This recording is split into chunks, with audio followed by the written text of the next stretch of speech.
नमस्कार, मी अमोल जोशी. बुलेटिनमध्ये तुम्हा सगळ्यांचं स्वागत. आणि आता बातमी आहे मुंबई आणि पुण्याला जोडणाऱ्या एक्सप्रेस वेवरून. एक्सप्रेस वेवर 21 तासांपासून ब्रेक लागलेला आहे.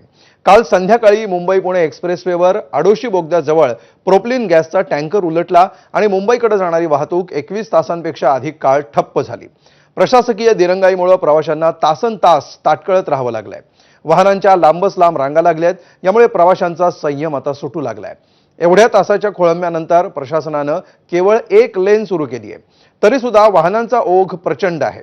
सध्या गाड्यांचा वेग अतिशय कमी आहे आणि वाहतूक कोंडी कायम आहे. या वाहतूक कोंडीचा सर्वाधिक फटका पहाटेच्या सुमाराला प्रवास करणाऱ्यांना बसलाय. या वाहतूक कोंडीमध्ये काही कॅन्सरग्रस्त रुग्ण आहेत. इतर गंभीर आजारी असलेले रुग्ण देखील अडकून पडलेत. तासनतास ट्रॅफिकमध्ये अडकलेल्या प्रवाशांना प्रशासनाकडून साधी पिण्याच्या पाण्याची देखील सोय करण्यात आलेली नाही. न चुकता टोल नाक्यांवर टोल वसुली मात्र सुरू आहे आणि निर्ढावलेले टोल कर्मचारी वाहतूक कोंडीची माहिती देत नाहीत. त्यामुळे संतापामध्ये आणखीनच भर पडत चालली. रात्री पोहोचणार आहे हे लोक तिथे. आता सोडत आहे 10-12 तास लागणार तुम्हाला पुढे. एकदम जाम आहे पुढेपर्यंत. कुठे ट्रेन नाही तुम्हाला आता. आणि सध्या हर्षवर्धन सपकाळ आपल्या सोबत आहेत फोन लाईन वरून. काहीच नाही, पाणी पण नाही. लहान लहान मुलं अडकलेले तिथे. हर्षवर्धनजी, ज्या प्रकारे आता 21-22 तास उलटत आलेले आहेत आणि कशा प्रकारे हजारो नागरिक अडकून पडलेले आहेत एक्सप्रेस वेवर हे आपण बघतोय, कसं पाहताय ज्या प्रकारे हा विषय हाताळला जातोय प्रशासनाकडून त्याकडे?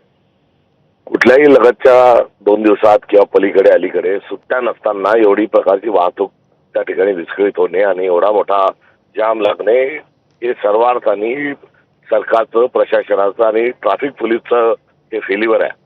तर दुसरीकडे नुकत्याच अर्थसंकल्पामध्ये एक घोषणा केली की मुंबई पुणे हा महाकॉरिडॉर करणार आणि काहीतरी अर्ध्या तासात 2 शहरं जोडल्या जातील असं सांगत असल्याच्या पार्श्वभूमीवर असं होणे म्हणजे सरकारला काही घेणं देणं नाही. सरकार त्याच्या करप्शनमध्ये आणि त्यांचे डाव खेळण्यामध्येच फक्त मशगूल आहे. त्यांना मूलभूत स्वरूपाची व्यवस्था चालवण्याची देखील इच्छाशक्ती त्यांच्यात उरली नाही. याचं हे जिवंत उदाहरण आहे. निश्चित धन्यवाद आपल्या या सविस्तर प्रतिक्रियेबद्दल. अत्यंत संतापजनक अशा प्रतिक्रिया व्यक्त होत आहेत आणि सर्वसामान्यांचा देखील अशाच प्रकारचा सूर सध्या दिसतो आहे. आपल्यासोबत राज्यमंत्री इंद्रनील नाईक देखील आहेत. इंद्रनीलजी, ज्या प्रकारे मागचे आता 22 तास होत आलेले आहेत, अख्खे 24 तास होतील आता आणि ही वाहतूक कोंडी अजूनही तशीच आहे. कसं पाहता आणि काय प्रशासनाने करायला हवं असं वाटतं आपल्याला? नाही, खरं म्हणजे हा तिथे हे सत्य आहे की त्यांचे हाल फार होत आहेत तिथे जे कोणी प्रवास करत असतील. तर मी आता काही वेळापूर्वी PWD वाहतूकचे आपले रोडचे जे सचिव आहेत त्यांना बोललेलो आहे लगेच आणि त्यांना सांगितलेलं आहे की याची सखोल चौकशी आणि व्यवस्थित माहिती ही CM साहेबांपर्यंत माझ्या मार्फत आम्हाला तिथे पोहोचवायची. कारण की एकदा माझ्यासोबत झालेलं आहे की मी स्वतः अडकलेलो आहे तिथे ट्रॅफिकमध्ये. बरं, माझं मत आहे की हा ट्रॅफिकची जी कोंडी आहे ह्याचं वाहतुकीची संख्या ही फार जास्त होती तिथून. हो. आणि जे मिसिंग लिंक आहे त्याचं काम हा थोडंसं स्लो झाला मागच्या काही दिवसापूर्वी आपण बघितलं असेल. मिसिंग लिंक पण लवकर करणं गरजेचं आहे. पण तुर्तास मी गृह सचिवांना पण बोलतोय आता की आपण याची लवकरात लवकर याचा मार्ग मोकळा करून, कारण की हाल हे प्रचंड होत आहेत तिथे हे वास्तव आहे.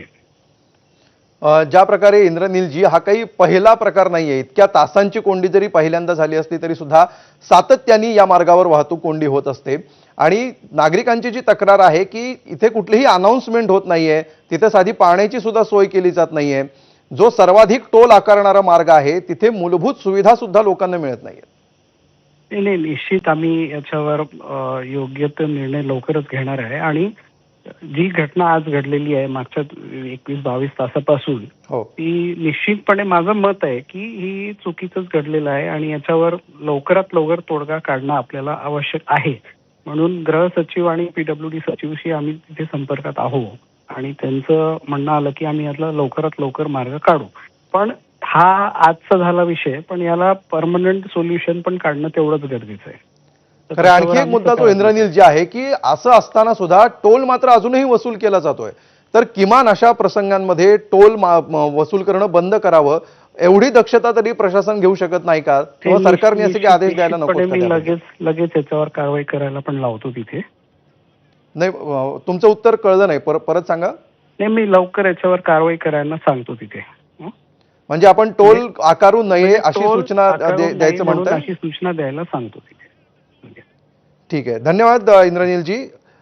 या ठिकाणचा टोल बंद करायला हवा अशा सूचना आपण देऊ असं इंद्रनील नाईक यांनी म्हटलेलं आहे. आणि त्यांनी हे मान्य केलेलं आहे की कशा प्रकारे ह्या सगळा वाहतुकीचा बोजवारा उडालेला आहे.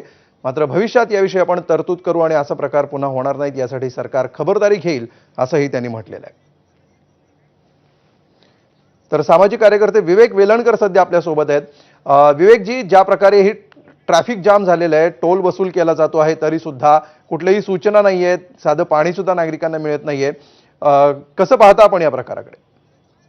नाही, मुळातच तरतूद ही केव्हाच व्हायला पाहिजे होती की जर कुठल्याही प्रकारचा ट्रॅफिक जाम झाला, फक्त मुंबई पुणे एक्सप्रेसवे नाही कुठेही, तर तातडीने टोल थांबवलाच गेला पाहिजे. याच्या पुढे सूचना देऊ ही काय पद्धत आहे? आणि हे एक्सप्रेसवेवर आज नाही, असंख्य वेळा झालंय आतापर्यंत. लोकांना 2-2, 2.5 तास थांबावं लागलेलं आहे आणि कधीच टोल थांबवला गेलेला नाही. एवढं काय कौतुक आहे ते टोलवाल्या कॉन्ट्रॅक्टरचं मला काही कळत नाहीये. हे थांबायलाच पाहिजे आहे. दुसरी गोष्ट, मिसिंग लिंकचं प्रोजेक्ट आज गेली 5 वर्ष गप्पा मारतायत नुसत्या. 2 महिन्यात सुरू होईल, 6 महिन्यात सुरू होईल, अजूनही तो सुरू झालेला नाही आणि एक्झॅक्ट कधी सुरू होईल हे कोणाला कळत नाही. मग त्याचं काय झालं पुढं आणि डिले का होतोय, कोण जबाबदार आहे, याची उत्तरं कधी कोणी देणार आहे का नाहीये? का अशा प्रकारच्या घटना घडल्या, तात्पुरतं काहीतरी बोललं, विषय संपला, अशाच प्रकारे सरकारची प्रतिक्रिया राहणार आहे? हा खरा प्रश्न आहे. खरंय विवेकजी. आणि ही तर अभूतपूर्व कोंडी आहे. म्हणजे आता 22 तास होत आलेले जवळजवळ ही कोंडी, अजूनही अनेक नागरिक रात्रभर अडकून पडलेले आहेत. अशा परिस्थितीमध्ये आत्ता प्रशासनाने काय करायला हवं होतं, जे किमान आजच्या अशा प्रसंगांमध्ये तरी दिसायला हवं होतं, मात्र ते सुद्धा दिसत नाहीये. तिथे कुणी कर्मचारी नाहीयेत, टोल वसुली करणाऱ्या कंपनीचेही कुणी तिथे कर्मचारी आलेले नाहीयेत. तर एक प्रकारे वाऱ्यावर सोडलेलं दिसतंय सगळ्यांना. हो, अगदी ऍब्सोल्युटली. मुळात त्या रस्त्यालाच वाऱ्यावर सोडलंय सरकारने. टोलवाल्याकडे देऊन टाकला, आपला संबंध संपला. टोलवाला म्हणतो टोल गोळा केला, माझाही संबंध संपला. त्यामुळे जे चाललंय ते भगवान भरोसेच चाललंय. आणि त्यामुळे नागरिकांना आता कित्येकांची विमान चुकली असतील, कित्येकांचं काय इंटरव्ह्यू चुकले असतील, कित्येकांचं काय काय झालं असेल हे फक्त परमेश्वरालाच माहिती. आणि त्याबद्दल ना कोणाला खेद ना खंत. हे दुर्दैव आहे राज्याचं आणि नागरिकांचं. निश्चित. धन्यवाद या सविस्तर प्रतिक्रियेसाठी विवेकजी. श्रीरंग बारणे सध्या आपल्या सोबत आहेत. बारणेजी, हा एक्सप्रेस हायवे अनेक वर्ष अगदी त्याचं बांधकाम सुरू असल्यापासून तुम्ही बघताय आणि कशा प्रकारे त्याची प्रगती झालेली आहे आणि आता कशा प्रकारे तो एक प्रकारे अडचण झालेली आहे सर्वसामान्यांसाठी. अशा प्रकारे सातत्याने जाम आणि आता तर 22 तास होत आलेत. कसं बघायचं याकडे? त्याच्यामध्ये काय आहे माहिती का, पहिला पुणे मुंबई महामार्ग NH4 होता. नंतर खरं तर बाळासाहेब ठाकरेंच्या माध्यमातून हा पुणे मुंबई एक्सप्रेसवे हा देशातला पहिला एक्सप्रेसवे झाला आणि याच्यामध्ये मोठ्या प्रमाणावरती ट्रॅफिक येते, हेवी ट्रॅफिक देखील आहे. काल सायंकाळी ज्वलनशील पदार्थ असलेला गॅसचा टँकर पलटी झाला आणि जवळपास आपण सांगितल्याप्रमाणे 20-22 तास नागरिकांना खोळंबा करावा लागलाय. खरं तर मी देखील अनेक वेळा याचा सर्व्हे केला, अनेक वेळा अधिकाऱ्यांना बरोबर घेऊन पाहणी केली. मुळामध्ये या सगळ्या प्रकारावरती अधिकारी देखील निष्क्रिय पद्धतीने काम करतात. IRB कडं याचा सगळा देखभाल दुरुस्तीचं आहे. IRB पण केवळ टोल वसुली करते खरं तर IRB, आणि याला कुठंतरी शासनाने ह्याच्यावरती लक्ष घालायला पाहिजे. जोपर्यंत मिसिंग लिंकचं काम पूर्ण होत नाही तोपर्यंत अशाच पद्धतीने आज हे टँकर गळती झाली, पण रोजचे आहे. मी तर त्या महामार्गावरती कायम जात असतो, माझा मतदारसंघ आहे आणि सातत्यानं या बाबतीमध्ये मी स्वतः पत्र व्यवहार केलेला आहे. अनेक वेळा अधिकाऱ्यांच्या बैठका घेऊन प्रत्यक्षपणे पाहणी देखील केलेली आहे. परंतु आज जे नागरिकांचा हाल होतात, रात्रीपासून मला फोन येतात, अनेक लहान मुलं त्यामध्ये अडकलेली. मी देखील अधिकाऱ्यांशी बोलले. आता त्यांनी टँकर गळती बंद केली, टँकर उचललेला आहे. आता त्यांनी मला सांगितलं की अजून एक 3-4 तास लागेल तो बाहेर काढायला आणि त्याच्यानंतर ही ट्रॅफिक सुरळीत होईल. म्हणजे जवळपास अजूनही 7-8 तास ही ट्रॅफिक जामची समस्या खरं तर लोकांना भोगावी लागणार आहे आणि हे दुर्दैवी आहे खरं तर सांगतो. नाही, बारणेजी दुर्दैवी आहे असं आपण म्हणताय आणि सगळेच सत्ताधारी हे दुर्दैवी आहे आणि तात्पुरता काहीतरी उपाय होईल, ही कोंडी सुटेल कदाचित अजून 7-8 तासांनी. मात्र किती वेळा हा प्रकार घडण्याची आपण वाट बघणार आहोत? हे काही पहिल्यांदा नाही, तुम्हाला घडलेलं नाही, सांगतो, अनेक वेळा ट्रॅफिक हा जाम प्रकार- झालेला आहे, हा तरी सुद्धा प्रकार- टोल हा तिथे प्रकार वसूल काय- केला जातो, कुठलीही सुविधा नसते, सूचना दिल्या जात नाहीत. किती वेळा माफ केल्यानंतर आता याच्या पुढची पावलं सरकार उचलणार आहे? नाही नाही, हा प्रकार काय जाणीवपूर्वक झालेला नाही. टँकरचा अपघात होणं, ट्रकचा अपघात होणं जाणीवपूर्वक होणार नाही. हम्म. ट्रक ड्रायव्हरनी लेन कटिंग करू नये म्हणून सीसी कॅमेरे लावलेत, हे केलेत. ट्रक ड्रायव्हरचा देखील निष्काळजीपणा अनेक वेळा पाहायला मिळतो. परंतु याला एकमेव आता मिसिंग लिंकचा खरं तर मार्ग आहे. मिसिंग लिंक येत्या 4-5 महिन्यामध्ये पूर्ण होईल. त्याचा एक ब्रिजचं काम बाकी आहे. त्यामुळं पुढचा सुकर प्रवास व्हावा हे देखील आम्हाला लोकप्रतिनिधीला वाटतंय. हे बारणेजी, ट्रकचे अपघात किंवा वेगवेगळ्या वाहनांचे अपघात होतच राहणार आहेत. मात्र असे अपघात झाल्यानंतर दरवेळी असा अपघात झाल्यावर अशा प्रकारे जर 20-20 तास 22-22 तास जर ट्रॅफिक जाम होणार असेल तर ते फक्त ट्रकचा अपघात होणं आपल्या हाती नाही असं म्हणून कसं चालेल? नाही, पण त्याला बरं का, प्रचंड मोठ्या संख्येनं ट्रॅफिक त्या रस्त्यावरती आहे, पुणे मुंबई महामार्गावरती. हो. आणि तो एकमेव मार्ग आहे. त्यामुळं त्या मार्गाला मिसिंग लिंक हा एक पर्यायी मार्ग माननीय एकनाथजी शिंदे साहेब नगरविकास मंत्री यांनी तो तयार केला आणि ते काम पूर्णत्वाला जात नाही तोपर्यंत घाट सेक्शनमध्ये अशा प्रकारच्या बाबतीमध्ये खरं तर जी कोंडी होती त्याला पर्याय तो शोधलेला आहे. पर्याय पूर्ण होत नाही तोपर्यंत त्याला कोणीच काय करू शकत नाही, खरं सांगतो. खरंय, ही हतबलता तुम्ही व्यक्त केलीत आणि सगळ्यांनीच हे लक्षात घेणं आवश्यक आहे की मिसिंग लिंक सुरू होत नाही तोपर्यंत असे प्रकार होत राहणार आहेत. यापूर्वी सुद्धा झालेले आहेत, आत्ताही झालेले आहेत आणि कदाचित पुढे याला किती दिवस लागतील माहीत नाही, मात्र सध्या तरी हे होत राहणार आहे. असाच साधारण प्रतिक्रियेचा सूर दिसतो आहे. धन्यवाद बारणेजी, आपण एबीपी माझाला ही सविस्तर प्रतिक्रिया दिलीत त्याबद्दल. विनायक पाटील आपल्यासोबत आहे, आपला प्रतिनिधी. विनायक, सध्या काय नेमके अपडेट्स आहेत एक्सप्रेसवेवरून? कशा प्रकारे कुठल्या दिशेने आता ही सगळी वाहतूक कोंडी सोडण्याचे प्रयत्न सुरू आहेत?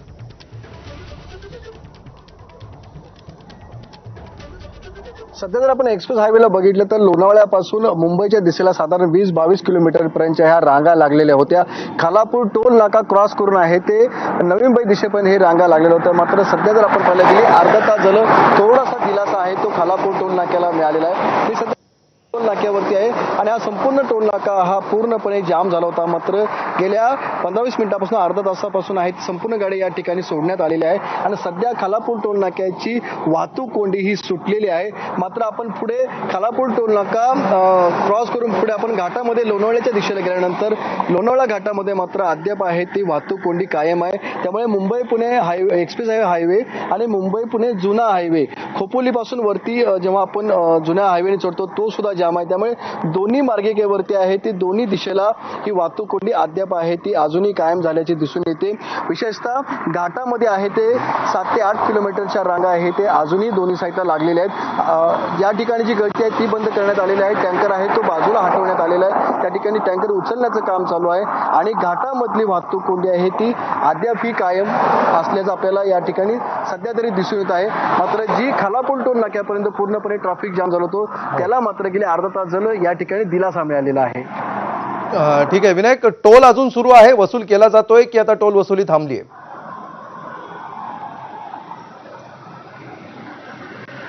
सध्या तरी अजूनही टोल सध्या आपण पाहिलं तर इथं वाहतूक कोंडी पूर्ण सुटलेली आहे. मात्र टोल आहे ते वाहतूक कोंडी असतानाही टोल सुरू होता तो थांबवण्यात आला नव्हता. वाहतूकदारांकडून आहे तो कायम टोल घेतला जात होता आणि आता जरी परिस्थिती पाहिली तरी आताही सध्याही टोल वसुली ही कायम चालूच आहे. ठीक आहे, टोल वसुली अजूनही सुरू आहे. राज्यमंत्री इंद्रनील नाईक यांनी काही वेळापूर्वीच एबीपी माझाला असं म्हटलेलं होतं की ही टोल वसुली आम्ही लवकरात लवकर बंद करण्याचे प्रयत्न करू. ती कधी होते यावर देखील आपलं लक्ष असेल. तूर्त धन्यवाद विनायक या माहितीबद्दल.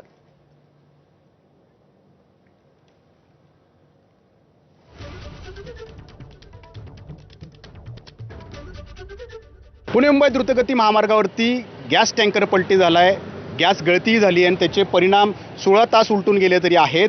या वाहतूक कोंडीमध्ये अडकलेल्या प्रवाशांशी बोलण्याचा प्रयत्न करूयात. कुठं चाललेला आहात, काय झालं याची कल्पना आहे का? मी ॲक्च्युली सकाळी मुंबईला निघालो होतो आणि मला असं जाणवलं की एक्सप्रेसवे पण ब्लॉक आहे बेसिकली, आणि म्हणून मी मुंबई पुणे हायवे घेतला.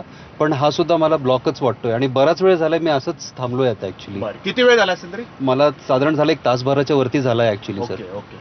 काय कुठं निघालाय तुम्ही, काय झालंय माहिती आहे का? आम्ही चाललोय मुंबईला. आता आम्हाला काय माहितच नाही की पुढे काय कल्पनाच नाहीये. तो पण हायवे जाम तो पूर्ण ब्लॉक आहे. हा, आम्ही शॉर्टकट टाकला पण इकडे पण ब्लॉक लागला. अच्छा. काय काम काय आहे? कुठल्या कामासाठी चालले? काय अडचण काय आहे आता? आमचं चाललं होतं व्यापाऱ्याशी भेटण्याची बिझनेस मीटिंग. बिझनेस मीटिंग साठी चालले आता पोहोचणार का वेळेत? नाही पोहोचणार आता. आता इकडेच 2 तास फसते असं दाखवते आता सध्या मॅपला. 4 तास झालं इथं अडकलंय. सकाळी 7ला निघालोय आम्ही. एवढं ट्रॉफिकमुळे काय लय अवघड झालंय. आता मुंबईला चाललंय, सकाळ धरणं जाम आहे पूर्ण. काय तुम्हाला मेसेज काय आला का कुणाकडनं, महामार्ग पोलिसांकडनं वगैरे काय? कोणाकडे काही नाहीये. काय वाहतुकीचं कोण काय सॉल्वच करा काय.